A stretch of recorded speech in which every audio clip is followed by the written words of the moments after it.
Trump is, Careful. there's not a lot of social redeeming value there. No, you think? Right. But here's the thing. He really does not believe in democracy and the guardrails that our system is set up for the abuse of power. And you look at what he does and what he says, and look what he did. Yes, look what he did. on January 6th. And not on just January 6th was absolutely bizarre. Yeah. Bizarre.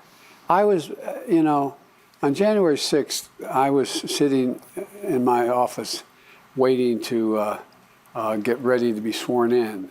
And I was going to make a speech on another subject. And I went out and I made a speech on democracy. I made a speech on why this is ridiculous, why this cannot stand. I mean, think about it. In a revealing appearance on The View, President Joe Biden unleashed a scathing critique of former President Donald Trump. Biden's candid remarks underscored the stark differences in their leadership styles and dedication to democratic principles. The discussion began by recalling Trump's controversial history. Joy's got the next question. Yes. All right, let's go down memory lane for a second, because Trump started his political campaign by calling Mexicans rapists. Remember that? I sure do. He still jokes about Paul Pelosi nearly being beaten to death. He thinks that's funny. Let's see what else. He hinted that the Second Amendment people could do something against Hillary Clinton. And he's calling for a televised military tribunal for Liz Cheney. These are his past statements and ideas. He's blamed now, but now he's blaming rhetoric from you, that you inspired these two assassination attempts. After all of the calls for violence, take them out, all the rest of it, you know what it is. Don't you think that that is just unbelievable? And what do you say to that? Well, I think he is the most unusual president. No. The president's recollection of these incidents served to remind viewers of Trump's pattern of inflammatory rhetoric and disregard for political norms. Biden then pivoted to discuss the broader implications of Trump's behavior on America's standing in the world. Every major international meeting I go to, and I know all these women and men because I've been around so damn long, and I know them well personally. And no matter what their politics are, as we're going out, whether it's G20, the G7, all these meetings, they'll go like this. You can't, you're not. Yeah. I'm not joking. Probably terrifying to them. NATO ends if he... That's right. Yeah. He would love that. The idea that he fails to understand the value of partners, the value of alliances, the value of bringing the world together to bring things... Anyway, I just... He values Kim Jong-un. Well, yeah, by the way... But isn't he just trying to stay out of jail? Let's face it. He's trying to stay out of jail, and he values himself above everything else. Well, I'm not sure he even understands what he's doing. Biden's comments highlighted the international community's concern about Trump's potential return to power and its implications for global alliances. The president then addressed the current state of geopolitics and the importance of diplomacy. The answer is part of the ceasefire would be the exchange of those hostages, number one.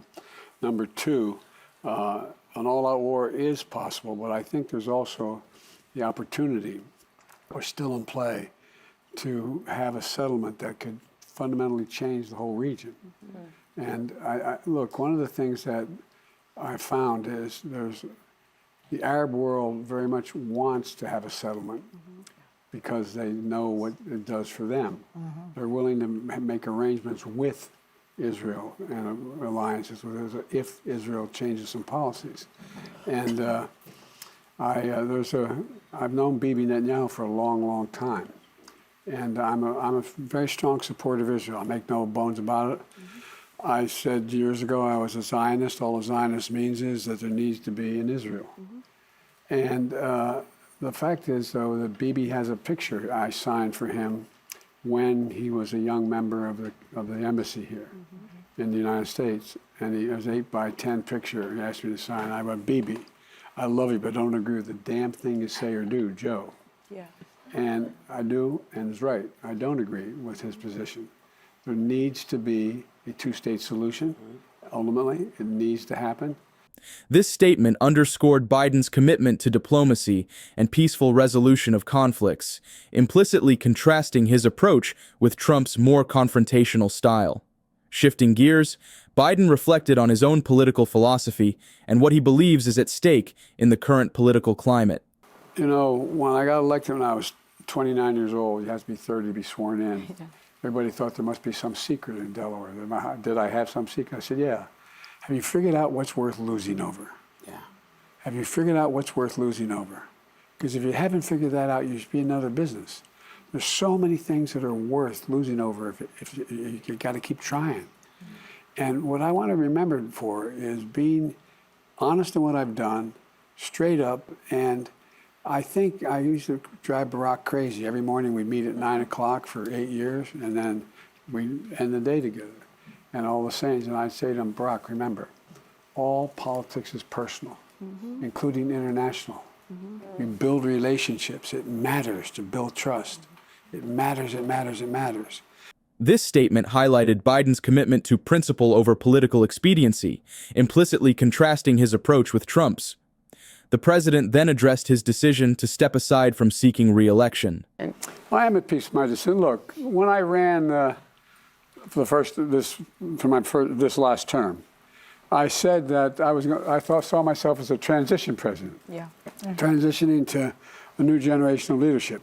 Now I know I only look 40, but I'm 180 years old. I've been around forever, and but what happened was we were having so much success in getting things done that people thought we couldn't get done. Right. I found myself having used more time than I would have ordinarily to pass that torch. But working with Kamala, she is bright, she is tough, she's honorable, and the thing I like about her, and one thing we share in common, is that we have an optimistic view of the future here. Yeah, I mean, there's nothing we can't do, and there really isn't. This explanation emphasized Biden's focus on the country's future and his willingness to prioritize national interests over personal ambition. Biden then praised his successor, Vice President Kamala Harris. Be herself. Look, she is smart as hell, number one. Yeah. She's tough. She was a first-rate prosecutor. She is a United States Senator of significant consequence. And as Vice President, there wasn't a single thing that I did that she couldn't do. And so I was able to delegate her responsibility on everything from foreign policy to domestic policy. Look, the one thing we have in common, she and I, two basic things that are different, departed from some Democrats, some past Democratic notions. We thought the way to build this country and build the economy, which was left in tatters, was to build a middle class. Yeah. Right. To build a middle class from the bottom up. It would increase. It would give the poor folks an opportunity, give the middle class a chance to grow, and the wealthy could still do well. They should start paying their taxes. They should. Finally, Biden emphasized the importance of optimism and belief in America's potential. I don't know all of a sudden how we're so down on the prospects of America. There's nothing we've ever set out to do we haven't been able to do as a people. When we've done it together, nothing.